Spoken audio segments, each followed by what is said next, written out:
di dalam pembacaan kita pada pagi hari ini, kita melihat Tuhan menyatakan bahwa Tuhan tidak membiarkan mereka kelaparan. Tuhan memberikan roti dari surga. Nah, itu sebabnya apa yang Tuhan sediakan. Lalu kemudian apa yang kemudian Tuhan inginkan ketika Tuhan memberikan mereka makanan.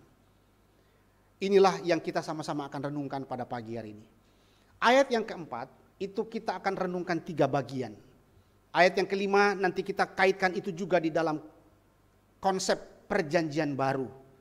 Dan kita lihat Bapak Ibu saudara sekalian, ayat yang keempat, di mana Tuhan menyatakan kasih karunia-Nya yang luar biasa. Tuhan tidak meninggalkan mereka kelaparan, tetapi Tuhan kemudian memberikan mereka makanan. Kepada orang Israel yang sering bersungut-sungut, Tuhan kemudian memberikan mereka makanan. Saudara, mari kita lihat ayat yang keempat. Lalu berfirmanlah Tuhan kepada Musa, sesungguhnya aku akan menurunkan dari langit hujan roti bagimu. Itu bagian pertama yang kita akan renungkan. Nanti bagian kedua, maka bangsa itu akan keluar dan memungut tiap-tiap hari sebanyak yang diperlukan untuk sehari. Bagian ketiga, kita akan merenungkan bahwa ternyata apa yang Tuhan sedang berikan kepada mereka itu juga berisi juga sebuah ujian kepada mereka. Ujian ketaatan tentu. Dan di sana kita melihat Tuhan berkata, supaya mereka kucoba apakah mereka hidup menurut hukumku atau tidak. Mari kita masuk di dalam bagian pertama, Bapak Ibu Saudara sekalian. Ketika kita membaca di dalam ayat yang keempat ini, lalu berfirmanlah Tuhan kepada Musa. Tuhan menyuruh Musa. Tuhan berfirman kepada Musa. Tuhan menyampaikan apa yang Tuhan akan lakukan kepada bangsa Israel melalui Musa. Tuhan katakan, aku akan menurunkan dari langit hujan roti bagimu. Bapak Ibu saudara sekalian, bagian pertama kita akan merenungkan tentang hujan roti dari surga. Di dalam ayat-ayat yang lain kita juga mengenal bahwa hujan roti dari surga ini ada juga dikatakan roti dari surga, ada juga nanti di dalam arti roti malaikat, dan kita juga mengenal di dalam ayat yang ke-31 nanti bahwa roti yang dimaksud itu adalah manna. Tetapi kita melihat Bapak Ibu Saudara sekalian, itu juga dikatakan nanti oleh Rasul Paulus di dalam 1 Korintus pasal yang ke-10 adalah sebuah makanan rohani bagi mereka, dan Paulus akan mengaitkan itu di dalam Kristus. Tetapi mari kita melihat di dalam gambaran ini, makanan surgawi itu bahkan dikatakan oleh kitab-kitab yang lain. Nehemia pasal 9, Mazmur pasal 78, Mazmur pasal 105. Dan itu semua menunjukkan satu hal yang sama Bapak Ibu. Bahwa ini adalah berkat makanan rohani dari Tuhan untuk mencukupkan mereka dari kebutuhan kelaparan mereka. Bapak Ibu Saudara sekalian, Alkitab bahkan mengatakan bahwa makanan manna ini akan diberikan kepada bangsa Israel bukan 1 hari, bukan 1 tahun, tapi 40 tahun selama mereka berjalan di padang gurun. Tuhan akan memberikan manna selama 40 tahun sampai mereka memasuki perbatasan tanah Kanaan. Saudara-saudara sekalian, dan kita melihat di dalam bagian itu bahwa roti dari surga itu memberikan satu gambaran bahwa Tuhan tidak meninggalkan umatnya. Dan bagian pertama ini saya mengajak Bapak Ibu Saudara sekalian memikirkan 4 hal. Ketika kita melihat bagian pertama tentang roti dari surga, apa yang kita bisa renungkan di dalam bagian ini? Pertama, saudara, Tuhan menganugerahkan bagi mereka roti dari surga untuk memenuhi kelaparan mereka, agar mereka hidup. Dan bukankah ini kontras dengan ketika Tuhan menurunkan hujan es kepada bangsa Mesir? Maka bagian pertama ini kita renungkan, roti dari surga ini adalah kontras, adalah antitesis, adalah berlawanan dengan ketika Tuhan menurunkan hujan es kepada bangsa Mesir. Hujan es diberikan oleh Tuhan kepada bangsa Mesir untuk menghukum, mematikan. Roti dari surga Tuhan turunkan untuk menghidupkan bangsa Israel. Ini satu makna yang begitu luar biasa yang Musa sedang katakan kepada mereka. Kalau Tuhan menghukum orang-orang yang melawan Tuhan dengan hujan es, Sekarang justru Tuhan mengasihani orang-orang yang juga berdosa sama dengan orang Mesir. Tetapi di dalam belas kasihan Tuhan, Tuhan memberikan mereka kasih karunia dengan menurunkan roti hidup itu, roti dari surga itu untuk menghidupkan mereka. Ini pertanda. Kalau di Mesir Tuhan menyatakan penghukumannya kepada bangsa Mesir. Kalau di padang gurun Tuhan menyatakan belas kasihannya bagi umat Tuhan sendiri. Itu sebabnya Bapak Ibu Saudara sekalian melihat bagian ini. Seharusnya bangsa Israel itu tahu dan sadar betapa besarnya kasih karunia Allah kepada mereka. Kalau mereka ingat bahwa ini turun dari langit, roti yang menghidupkan mereka. Seharusnya mereka ingat, mereka masih terngiang-ngiang kan. Mereka tidak lupakan peristiwa tulah hujan es itu. Seharusnya mereka ingat. Dan Tuhan inginkan mereka ingat itu. Bahwa roti dari surga ini untuk menghidupkan mereka. Karena mereka diberikan belas kasihan Tuhan. Yang kedua, apa yang kita bisa renungkan daripada roti hidup itu Bapak Ibu Saudara sekalian? Ini adalah tanda supranatural dari Tuhan.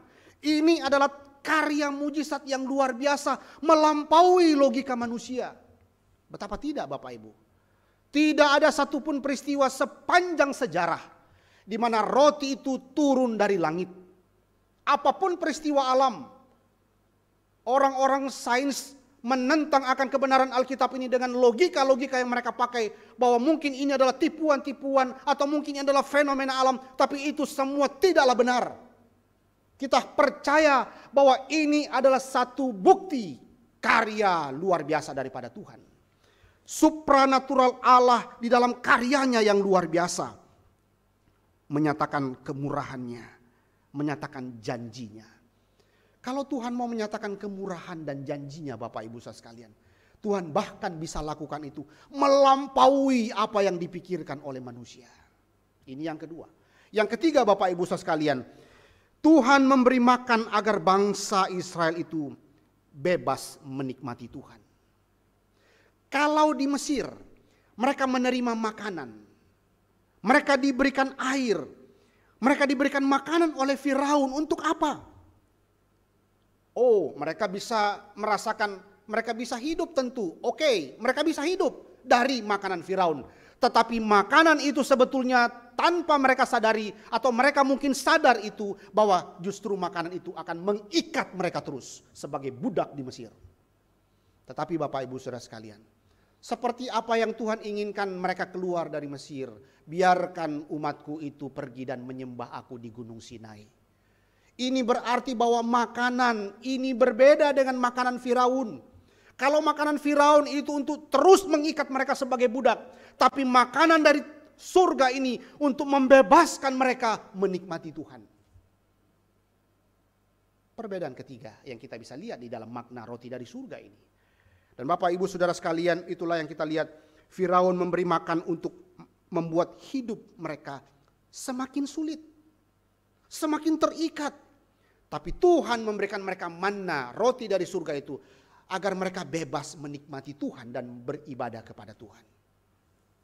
Dan yang keempat Bapak Ibu Saudara sekalian, kita melihat apakah makna roti dari surga ini?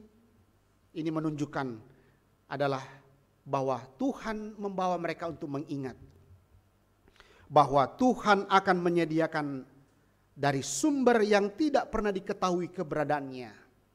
Tuhan akan melakukan, menyediakan segala sesuatu yang dibutuhkan oleh umatnya yang terkadang tak terduga oleh manusia, bahkan di dalam hitung-hitungan manusia. 4 prinsip ini saja Bapak Ibu Saudara sekalian, kalau kita renungkan sebagai umat Tuhan, betapa ini bukankah memberikan kita satu kesejukan dan kesukacitaan kita sebagai umat tebusan Tuhan? Kalau bangsa Israel saja Tuhan peduli, Tuhan menyediakan mereka makanan, bahkan melampaui logika manusia. Bahkan apa yang mereka terima itu untuk mengingatkan mereka betapa Tuhan berbelas kasihan kepada mereka. Untuk kemudian membandingkan dengan apa yang mereka terima di Mesir dulu. Di dalam segala perbudakan, ikatan yang membelenggu mereka.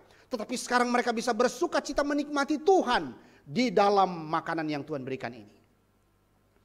Dan menariknya Bapak Ibu saudara sekalian, seorang pendeta bernama Stephen J. Cole melihat bagian ini dengan begitu dalam.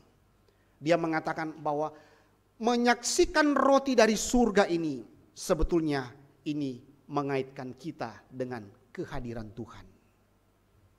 Bapak Ibu saudara sekalian, apakah yang dibutuhkan mereka pada waktu mereka berjalan di padang gurun? Kehadiran Tuhan. Dan inilah yang kita bisa lihat bagaimana Tuhan menyatakan kehadirannya pun di dalam roti yang Tuhan berikan itu. Bapak Ibu saudara sekalian, ini bagian pertama. Masuk di dalam bagian kedua.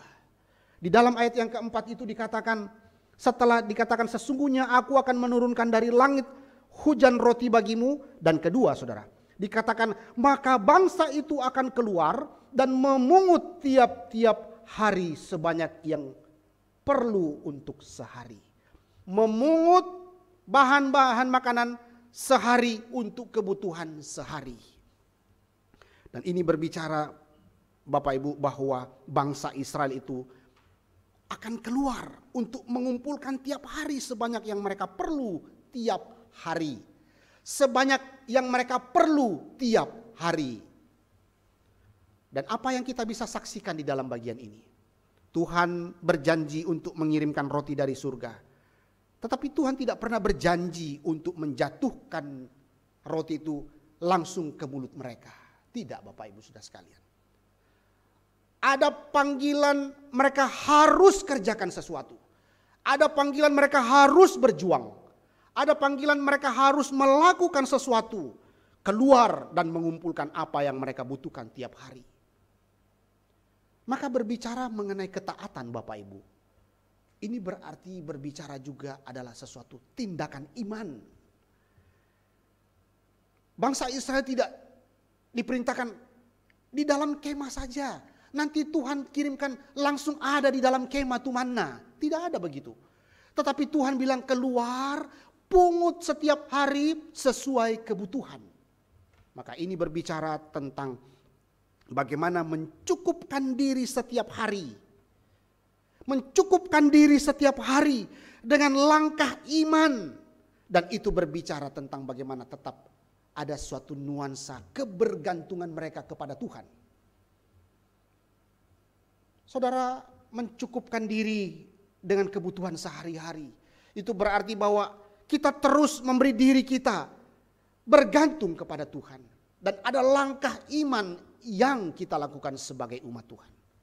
Ini yang Tuhan inginkan mereka lakukan. Mereka tidak dipanggil untuk menjadi orang yang pasif. Mereka dipanggil oleh Tuhan untuk menjadi orang yang aktif. Melakukan sesuatu. Tidak berdiam diri saja. Dan menantikan itu manna datang ke dalam kemah. Tidak Bapak Ibu Saudara sekalian. Maka menjadi orang Kristen juga berarti menjadi orang yang punya langkah iman. Tidak kemudian pasif. Tidak kemudian berdiam diri saja. Ada langkah iman. Dan Bapak Ibu Saudara sekalian, di sanalah kemudian kita melihat nanti di ayat yang kelima. Mereka mengumpulkan bahkan makanan itu. Di hari tertentu mereka harus mengumpulkan itu 2 kali lipat. Yaitu hari ke-6. Agar ada satu hari di mana Tuhan menginginkan mereka untuk istirahat, menikmati akan Tuhan. Saudara-saudara sekalian, maka disinilah kita melihat bahwa 2 bagian ini. Pertama, kita memikirkan dan merenungkan tentang roti hidup. Tanda kehadiran Tuhan dan pemeliharaan Tuhan. Kedua, ada langkah iman yang Tuhan inginkan untuk dikerjakan oleh bangsa Israel di dalam mencukupkan diri mereka setiap hari dengan kebutuhan sehari-hari. Dan yang ketiga, Tuhan membawa mereka di dalam bagian ketiga ayat 4 ini. Dikatakan di situ, supaya mereka ku coba apakah mereka hidup menurut hukumku atau tidak. Kata nasah muncul kembali. Nasah di dalam bahasa Ibrani itu adalah ujian atau dicobai atau mencobai atau menguji. Kata nasah itu seringkali muncul di dalam satu makna bahwa Tuhan itu mau menguji, membuktikan kualitas seseorang atau sesuatu untuk melakukan sesuatu. Bahkan di dalam kesulitan yang mereka alami. Ingatlah misalnya Abraham yang membawa Ishak pergi ke Gunung Moria. Ingatlah kemudian mereka dibawa kepada satu gambaran, mereka diuji oleh Tuhan. Dan menariknya di sini Bapak Ibu Saudara sekalian, ujian nanti yang Tuhan inginkan adalah bagaimana mereka dipanggil untuk mencukupkan diri mereka dengan kebutuhan sehari-hari. Dan di dalam bagian itu kita melihat bahwa ujian yang Tuhan berikan itu adalah bagaimana mereka mengumpulkan di hari ke-6 itu 2 kali lipat porsi makanan agar mencukupkan diri untuk hari ke-7 nanti. Bapak Ibu Saudara sekalian, kalau kita memikirkan bagian ini, maka Bapak Ibu Saudara sekalian akan teringat apa? Ini bukankah mengingatkan kita akan 10 hukum? Hukum keempat, kuduskanlah hari Sabat. Tetapi menariknya bahwa ini adalah satu prinsip Tuhan yang Tuhan berikan sebelum mereka menerima 10 hukum. Nah, bagaimana memikirkan dan merenungkan bagian ini? Nah, disinilah Bapak Ibu kita melihat Tuhan ingin menyatakan karakter Allah kepada mereka. Bagaimana bagian ini mengingatkan mereka bahwa di dalam bekerja, mengumpulkan mana, mereka harus istirahat untuk menikmati Tuhan. Di dalam bagian ini Tuhan mau membawa mereka agar mereka mengingat akan konsep penciptaan Tuhan. Sekali lagi Bapak Ibu Saudara sekalian, kalau kita kemudian datang beribadah hari Minggu, hari Sabat dikhususkan oleh Tuhan, kita khusus beribadah kepada Tuhan. Bagaimana kita menjelaskan ini? Kenapa hari Minggu itu dikhususkan untuk beribadah kepada Tuhan? Hari peristirahatan. Perjanjian Lama berkali-kali menggaungkan ini. Kuduskanlah hari Sabat. Kenapa? Untuk membawa kita melihat konsep penciptaan. Tuhan sudah bekerja, menciptakan segala sesuatu. Langit dan bumi, tumbuhan, binatang, bahkan manusia. Sampai di hari yang ke-6, lalu hari yang ke-7 Tuhan beristirahat dan menikmati apa yang Tuhan sudah lakukan. Bukankah ini menjadi sesuatu prinsip yang begitu indah? Bapak Ibu Saudara sekalian, maka disinilah kita melihat bagaimana mereka mulailah diberikan mereka satu prinsip. Setelah hari ke-6 mengumpulkan mana, mereka beristirahat. Dan disinilah kita melihat gagasan ujian inilah yang menjadi pokok pembahasan daripada kenapa Tuhan memberikan mereka mana, agar mereka taat kepada perintah Tuhan. Dan belajar mencukupkan diri di dalam anugerah dan kecukupan dari Tuhan. Bapak Ibu Saudara sekalian, kalau kita kembali melihat di dalam gagasan ujian ini, maka kita bisa melihat di dalam nuansa yang lebih luas bahwa gagasan ujian ini pun juga kita lihat di dalam setiap narasi yang berkaitan dengan sungut-sungut. Saudara-saudara, gagasan tentang ujian kita lihat di dalam narasi bersungut-sungut. 2 yang pertama dari Tuhan untuk menguji bangsa Israel. Keluaran 15 ayat 25 yang kita sudah renungkan, dan juga ayat 4 ini yang kita renungkan. Bagaimana Tuhan menguji bangsa Israel. Dan 2 yang terakhir dari bangsa Israel menguji Tuhan, saudara. Kita lihat nanti di pasal 17. Pasal 17 itu ada di ayat yang kedua dan ke-7, saudara. Pasal 17 kitab Keluaran ayat 2 dan ayat yang ke-7. Ini kata nasah justru muncul di dalam nuansa yang berbeda. Tadinya Tuhan yang menguji kesetiaan mereka, sekarang mereka mencoba menguji Tuhan. Coba lihat di dalam ayat yang kedua dan ke-7. Pasal 17 kitab Keluaran. Nah Bapak Ibu Saudara sekalian, itu berarti bahwa tujuan daripada ujian daripada Tuhan ini untuk membawa mereka sebetulnya bagaimana mereka itu setia kepada Tuhan. Pengujian yang menunjukkan seperti apa seseorang sebenarnya biasanya dalam kesulitan. Bapak Ibu, kita tidak terlepas dari bagian ini tentu. Seringkali kita berhadapan juga dengan realita. Apa yang kita harapkan tidak seperti apa kenyataannya. Nah karena itu Bapak Ibu Saudara sekalian, saya ingin mengajak kita semua merenungkan beberapa hal di dalam ayat yang keempat ini. Pertama, bahwa apa yang Tuhan berikan bagi mereka, manna dari surga, dan mengandung satu ujian untuk melihat kesetiaan Tuhan, kesetiaan mereka kepada Tuhan. Itu memberikan beberapa arti dan perenungan yang kita bisa sama-sama renungkan. Pertama, bahwa ujian iman itu membawa kita untuk bergantung kepada Tuhan. Bapak Ibu Saudara sekalian, sekali lagi tadi mereka diperintahkan ada langkah iman yang mereka harus lakukan. Mereka harus keluar untuk mengumpulkan manna itu. Itu berarti bahwa ada langkah iman, ada kebergantungan seseorang kepada Tuhan di dalam ujian iman yang Tuhan izinkan terjadi dalam hidupnya. Saudara-saudara sekalian, dalam perjalanan hidup kita, terkadang kita mungkin banyak mendapatkan janji dan bukan penjelasan. Kita dijanjikan orang ini, kita dijanjikan orang itu, janji ini, janji itu dan seterusnya.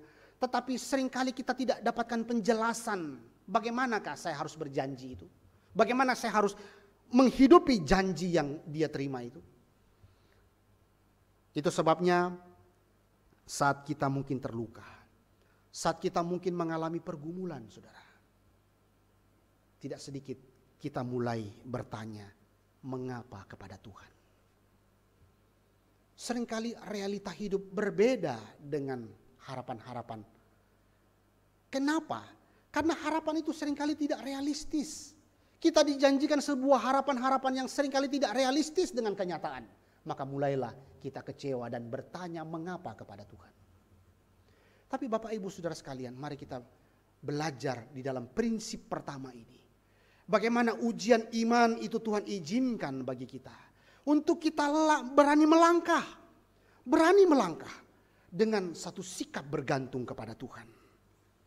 Dan di sanalah kita melihat bahwa Tuhan seringkali membawa kita agar kita semakin bergantung kepada Tuhan. Di dalam keadaan seperti itu, mari kita melihat bahwa ujian yang Tuhan izinkan itu bukan saja untuk kebaikan kita. Tetapi saudara, seringkali bahkan penderitaan dan kesulitan itu terjadi dalam hidup kita agar Tuhan dipermuliakan. Bapak Ibu Saudara sekalian, mari kita melihat ini di dalam cara pandang Tuhan. Ketika seseorang itu taat, jujur, berdedikasi yang baik ketika dia bekerja misalnya. Lalu dia mendapatkan sesuatu ketidakadilan dari kantor atau dari perusahaannya. Ketika dengan segala kesetiaan dia kepada Tuhan. Dengan segala keberseraan dia kepada Tuhan. Lalu penyakit mungkin datang. Kanker mungkin mengidap di dalam tubuhnya. Apa menjadi respon dia? Apakah dia tetap bersyukur kepada Tuhan? Dan tetap berjalan dengan langkah iman dan percaya kepada Tuhan? Ataukah dia mulai bersungut-sungut dan berkata kepada Tuhan, mengapa ini terjadi Tuhan? Dan mungkin mulai kecewa kepada Tuhan. Bapak Ibu Saudara sekalian, tetapi sadarkah kita bahwa seringkali mungkin Tuhan izinkan itu terjadi agar kemuliaan Tuhan itu dinyatakan di sana. Tuhan mungkin pakai kesulitan kita itu untuk meninggikan nama Tuhan. Maka saudara, biarlah kita dengan kebergantungan kita kepada Tuhan.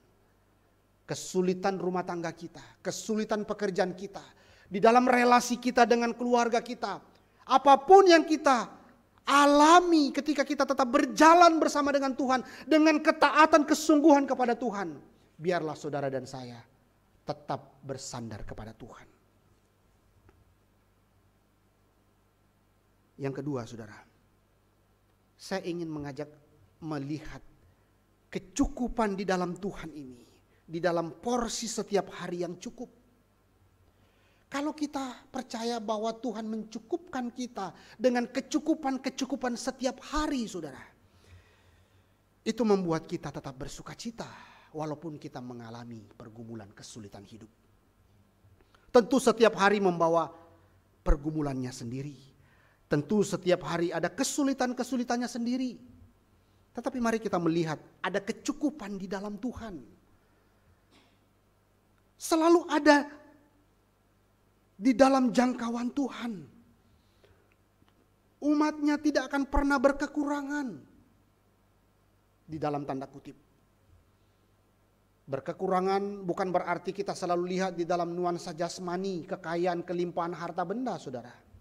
Tetapi yang paling kita bisa rasakan bahwa Tuhan di dalam pergumulan yang kita hadapi, Tuhan terus memberikan kita iman, menjaga iman kita, tetap percaya kepada pemeliharaan Tuhan. Bukankah itu cukup dari Tuhan? Kalau kita melihat Tuhan itu memberikan kita kecukupan di dalam jasmani, berkat-berkat yang Tuhan berikan, kita mungkin bisa kecewa. Tetapi mari kita melihat kecukupan Tuhan itu di dalam iman kita. Bahwa Tuhan mencukupkan di dalam segala kebutuhan-kebutuhan kita. Apa sih yang kita butuhkan ketika kita sedang mengalami pergumulan hidup? Yang paling kita butuhkan adalah penghiburan. Yang paling kita butuhkan itu adalah kekuatan sukacita daripada Tuhan. Dan bukankah Tuhan tidak pernah meninggalkan umatnya? Dan yang ketiga, saudara, saya ingin mengajak saudara untuk merenungkan bagian ini. Bagaimana roti dari surga itu, bagaimana mereka diperintahkan untuk mencukupkan diri dengan kebutuhan mereka sehari-hari itu. Membawa mereka untuk melihat, satu hari cukuplah untuk sehari. Bapak Ibu Saudara sekalian, kalau kita melihat di dalam bagian ini, Tuhan Yesus pernah mengatakan, sebab itu janganlah kamu khawatir akan hari esok. Karena hari besok mempunyai kesusahannya sendiri. Kesusahan sehari cukuplah untuk sehari. Matius 6 ayat 34. Kalau Tuhan Yesus sudah mengatakan demikian, dengan alasan apa kita masih meragukan hari depan kita? Hari esok biarlah punya kesusahannya sendiri. Hari ini biarlah kesusahan sendiri hari ini. Karena hari besok mempunyai kesusahannya sendiri. Saudara, ini berarti apa? Ini berarti bahwa setiap umat Tuhan dipanggil untuk mencukupkan diri mereka dengan apa yang mereka butuhkan hari itu. Saudara-saudara sekalian, banyak orang-orang kaya, banyak orang-orang berada saat ini. Kalau kita lihat, sudah berada, kok masih bisa korupsi? Kok masih bisa menyeleweng? Bukankah mereka sudah punya harta yang begitu berlimpah, saudara? Mobil puluhan, rumah berpuluh-puluh, tanah berhektar-hektar, perusahaan di mana-mana. Tapi kenapa masih bisa korupsi? Bapak Ibu Saudara sekalian, bukan mereka berkekurangan. Mereka berlimpah di dalam harta. Tetapi apa yang mereka kurang dalam hidup mereka? Apa yang kurang dalam hidup mereka? Kuasa ucapan syukur. Itu yang mereka tidak miliki, saudara. Mari kita minta terus kuasa ucapan syukur dalam hidup kita dari Tuhan. Kalau kita merenungkan bahwa Tuhan pelihara umatnya, dengan alasan apa kita masih meragukan hari esok? Hari esok biarlah punya kesusahannya sendiri. Biarlah kita terus percaya Tuhan pelihara kita. Bapak Ibu Saudara sekalian, setiap hari Tuhan bahkan mengirimkan kasih karunia-Nya untuk menguatkan kita. Pemeliharaannya itu tak habis-habisnya datang kepada saudara dan saya. Di dalam firman, di dalam karya Roh Kudus yang ada. Bahkan berkat-berkat yang berlimpah Tuhan nyatakan. Apalagi yang membuat kita bisa bersungut-sungut dan meragukan kuasa pemeliharaan Tuhan? Bapak Ibu, saya mengajak kita untuk belajar mencukupkan diri dengan kecukupan dari Tuhan. Mari kita minta kuasa ucapan syukur dari Tuhan. Yang keempat, saudara. Melihat ayat 4 ini, saudara. Memikirkan, merenungkan ayat 4 ini. Saya mengajak untuk memikirkan ada satu kebahayaan yang terjadi. Poin keempat. Tuhan sedang menguji mereka untuk apa? Agar mereka bergantung kepada Tuhan. Dan bukankah ujian ini Tuhan lakukan dengan berkat? Bukan dengan kesusahan. Bukan dengan sesuatu yang mengerikan. Tetapi Tuhan memberikan mereka ujian ini justru dengan berkat. Bapak Ibu Saudara sekalian, di dalam bagian ini kita melihat diuji oleh berkat. Banyak ujian datang dalam bentuk kesulitan, penyakit, atau pengalaman tidak menyenangkan lainnya. Tetapi tidak semuanya akan begitu. Sekali lagi ingat peristiwa Menara Babel. Tuhan bahkan seperti terus membiarkan kesombongan. Terus mereka bangun Menara Babel. Bangun Menara Babel. Terus. Tetapi apa yang terjadi? Mereka melupakan Tuhan. Mereka terus sombong. Akhirnya Tuhan mencerai beraikan mereka. Bapak Ibu Saudara sekalian, di dalam bagian ini kita melihat bahwa Tuhan tidak saja menguji umatnya itu dengan kesulitan, penderitaan, tantangan yang tidak menyenangkan, pengalaman-pengalaman tidak menyenangkan. Tetapi ingatlah, bahkan terkadang saat-saat yang baik bisa menjadi ujian yang sama buruknya bagi orang kalau tidak hati-hati. Ketika orang Israel mencapai padang belantara Sin, mereka tidak dapat menemukan makanan. Lalu kemudian Tuhan berikan mereka makanan. Bapak Ibu Saudara sekalian, tetapi apakah arti daripada ujian itu bagi mereka? Ujian melalui berkat. Bapak Ibu Saudara sekalian, patuh di tengah limpahnya berkat lebih sulit dipercaya saat kita mengalami banyaknya kesulitan, bukan? Waktu seseorang itu mengalami penderitaan, ada di rumah sakit misalnya, sakit. Begitu rindunya dia untuk didoakan. Begitu rindunya dia dengar firman. Begitu rindunya dia ingin bersekutu dengan umat yang lain di gereja, saudara. Tapi bagaimana ketika mereka seperti sehat, seperti punya jabatan tinggi, seperti punya banyaknya harta benda, kelimpahan. Apa yang terjadi, saudara? Dan inilah yang seringkali terjadi. Kesenangan dengan mudah menumpulkan telinga rohani kita, sehingga kita tidak lagi dapat mendengarkan Tuhan. Kenapa, saudara? Karena kita merasa memiliki sesuatu yang dapat kita pilih.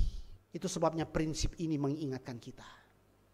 Ketika punya kuasa, jangan kemudian jatuh di dalam dosa, kesombongan, keangkuhan rohani, dan menutup telinga rohani untuk mendengarkan firman Tuhan. Bapak Ibu Saudara sekalian, orang-orang seperti itu merasa dia punya kuasa untuk memilih. Dia punya kuasa untuk bebas. Padahal tidak sadar mereka sedang diikat oleh kekayaan. Diikat oleh kepintaran. Diikat oleh berkat-berkat yang justru Tuhan berikan kepada mereka. Untuk dipakai kepada Tuhan, menyembah kepada Tuhan. Justru berkat-berkat itu mengikat mereka. Mengapa orang mengumpulkan harta? Jawaban yang paling sederhana yang kita bisa pikirkan adalah agar mereka punya kebebasan, kan? Tapi hati-hati. Berkat-berkat yang Tuhan berikan secara jasmani itu, kalau kita tidak jaga hati kita, maka justru itu akan mengikat kita dan membawa kita justru semakin jauh daripada Tuhan. Ingatlah prinsip Alkitab ini. Itu sebabnya Bapak Ibu Saudara sekalian, mari kita baca Amsal 30 ayat 8 dan 9. Saya ingin membawa kita, mengajak saudara untuk merenungkan kembali Amsal 30 ayat 8 dan 9.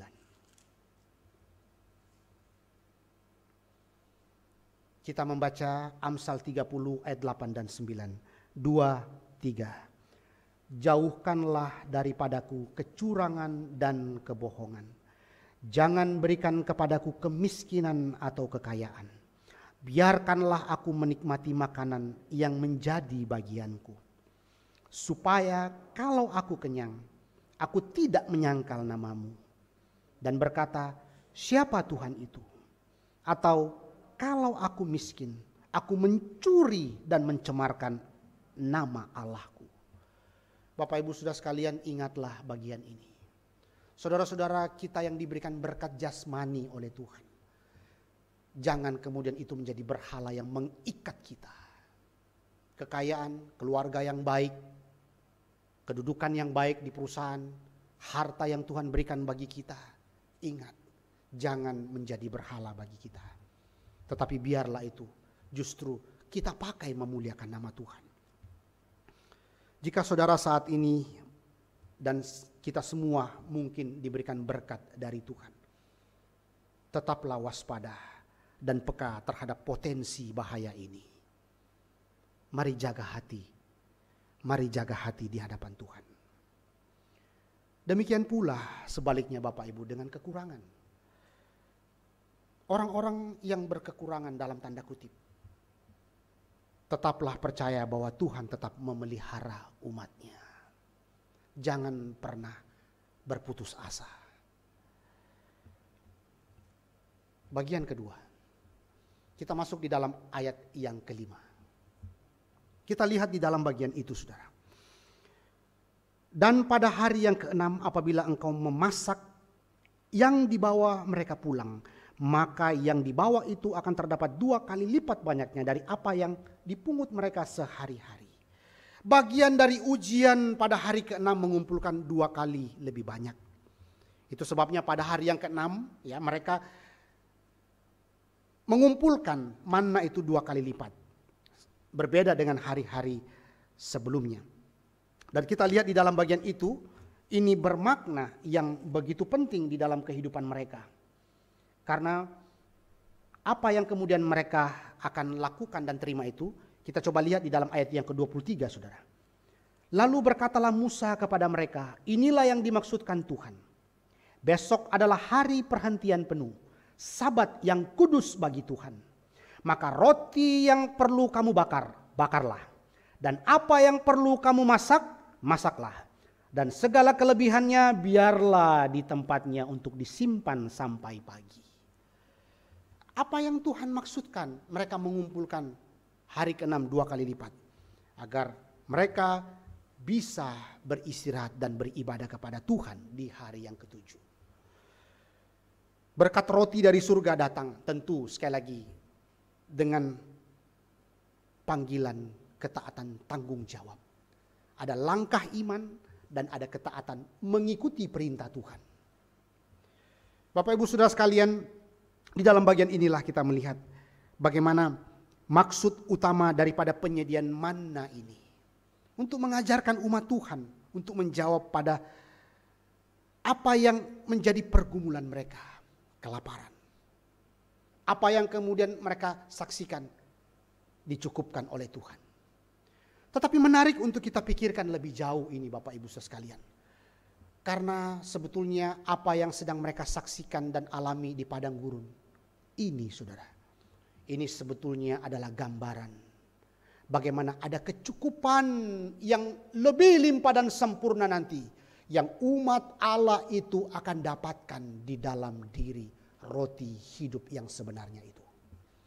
Bapak Ibu Saudara sekalian, kalau kita lihat saudara, ketika Tuhan Yesus dicobai di padang gurun, disuruh oleh iblis mengubah batu menjadi roti. Apa yang Tuhan Yesus katakan? Manusia tidak hidup dari roti saja, tetapi dari setiap firman Tuhan yang daripada Tuhan. Itu berarti apa saudara? Itu berarti bahwa ini menjelaskan ada kecukupan yang akan mereka dapatkan di dalam diri Kristus dan di dalam firman yang diberikan oleh Allah. Saudara, menarik untuk kita lihat apa yang terjadi ketika orang-orang yang ada di dalam sekitar pelayanan Tuhan Yesus sedang mempertanyakan Tuhan Yesus. Mari kita coba melihat di dalam Yohanes pasal yang ke-6. Yohanes pasal yang ke-6, sekali lagi saudara, Injil Yohanes ada 7 perkataan aku adalah, ego eimi. Dan salah satu yang kita juga bisa lihat, pertama kali Tuhan Yesus mengatakan, akulah roti hidup itu. Ego eimi. Di dalam perjanjian lama di kitab Keluaran yang saudara pernah renungkan tentang Keluaran pasal yang ketiga. Ketika Tuhan menyatakan dirinya, ehe asyir, ehe, aku adalah aku. Di dalam perjanjian baru itulah yang disempurnakan, dijelaskan, digenapkan oleh Tuhan Yesus. Ketika dia mengatakan, ego eimi, aku adalah. Dan kalimat pertama yang Tuhan Yesus katakan, aku adalah roti hidup. Itu sebabnya di padang gurun mereka mendapatkan manna, roti dari surga. mau menjelaskan bahwa nanti di kemudian hari ada kecukupan yang Tuhan berikan bagi umat tebusannya. Lebih daripada itu lagi, yaitu diri Kristus sendiri. Nah, ini dijelaskan di dalam Yohanes pasal yang ke-6, saudara. Ketika ada satu pergumulan yang terjadi. Kalau saudara melihat pergumulan apa yang terjadi di sana. Ketika Yesus baru saja memberi makan 5.000 orang. Lalu saudara lihat di dalam ayat Yohanes 6 ayat yang ke-30 sampai ke-35, saudara. 35 Yesus mengatakan, "Akulah roti hidup, barang siapa percaya kepadaku, ia tidak akan lapar lagi. Dan barang siapa percaya kepadaku, ia tidak akan haus lagi." Saudara, kenapa ini muncul kalimat ini? Nah, sekali lagi, pola di dalam Injil Yohanes, ketika Tuhan Yesus sudah menyatakan mujizatnya, untuk menyatakan siapa dia. Ketika Tuhan Yesus sudah menyatakan bahwa Tuhan Yesus sudah melakukan mujizat memberi makan 5.000 orang, maka Tuhan Yesus mengatakan, "Akulah roti hidup."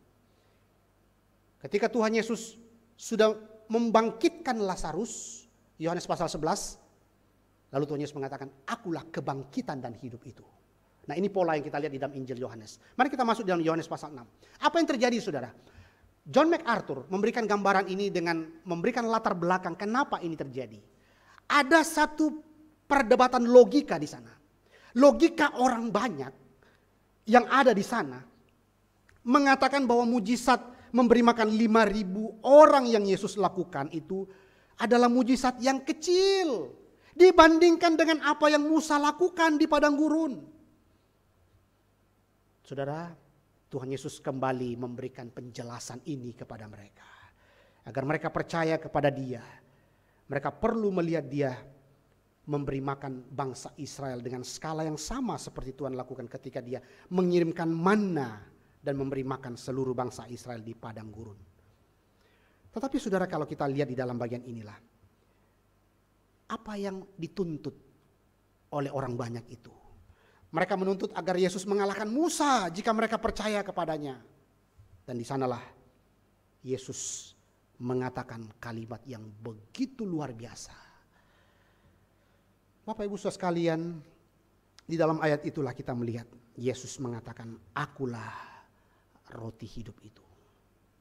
Saudara-saudara sekalian, Yesus tidak sedang berbicara tentang makan roti secara persekutuan. Steve Jekyll, seorang pendeta, mengatakan bahwa ini berbicara tentang percaya secara pribadi kepadanya di dalam kematiannya di kayu salib untuk hidup yang kekal. Yesus sedang berbicara bahwa ini adalah berkat rohani yang melampaui segala zaman, seluruh manusia, bukan saja untuk bangsa Israel. Bukankah ini jauh lebih besar daripada peristiwa di padang gurun? Ini yang Yesus katakan ketika Dia mengatakan, "Akulah roti hidup itu." Yang membawa para pembacanya untuk melihat bahwa manna itu menuju kepada Yesus Kristus, roti hidup yang sejati, yang turun dari surga untuk apa? Memuaskan jiwa mereka. Saudara-saudara sekalian, inilah makna. Yesus adalah roti hidup itu. Dia adalah berkat yang mencukupkan seluruh manusia di sepanjang zaman. Bukan hanya sekelompok manusia di padang gurun, yaitu bangsa Israel. Cakupan kuasanya melampaui segala sesuatu. Itulah karya roti hidup itu. Roti hidup yaitu Yesus Kristus itu adalah mencukupkan segala kelaparan jiwa manusia karena dosa di sepanjang zaman. Bapak Ibu Saudara sekalian, manna perjanjian lama adalah gambaran dari anak Allah yang datang untuk memberikan dirinya sebagai roti hidup bagi orang berdosa yang lapar. Jiwa menemukan ketidakpuasan di dalam dunia ini. Kenapa, saudara? Karena semua tidak sanggup melepaskan kita dari kematian dan penghukuman Allah. Apapun berkat-berkat itu, apapun segala sesuatu itu yang berasal dari dunia, tidak pernah bisa memuaskan jiwa kita yang berdosa. Tidak pernah memuaskan jiwa kita dan melepaskan kita daripada kematian dan penghukuman Allah. seorang Puritan bernama Thomas Case mengatakan, memuaskan jiwa dengan penghiburan duniawi dapat disamakan dengan menghirup napas untuk meredakan rasa lapar perut yang kosong.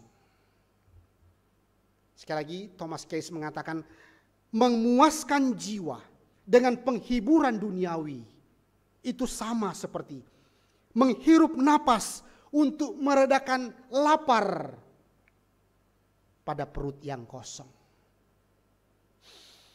Mungkin puas tapi perut tetap kosong. Mungkin puas tapi perut tetap kosong. Itulah kepuasan sementara yang dunia berikan. Tetapi Yesus Kristus memberikan kita kepuasan yang sejati. Thomas Case kemudian melanjutkan di dalam tulisannya, dia mengatakan, namun sesungguhnya ada kepenuhan yang tak terhingga di dalam Yesus Kristus. Ia memadai untuk semua kebutuhan orang berdosa yang rusak dan celaka ini. Tidak ada raja yang diurapi dengan kuasa demikian. Tidak ada nabi dengan hikmat yang demikian. Tidak ada imam yang penuh anugerah demikian. Selain di dalam Yesus Kristus. Dari kepenuhan Kristus kita menerima anugerah demi anugerah. Semakin kita mengisi diri dengan dunia Bapak Ibu, semakin berkurang kesukaan kita di dalam Kristus. Itulah dosa dan kebodohan kita. Tetapi mari kita belajar melihat keindahan Kristus. Kristus memiliki keindahan yang melampaui semua kemuliaan dunia. Karena itu, datanglah kembali kepada salib Kristus. Kenallah Dia dan percayalah kepada Dia. Karena di dalam Dia ada kepuasan dan ada sukacita yang tak terbatasi.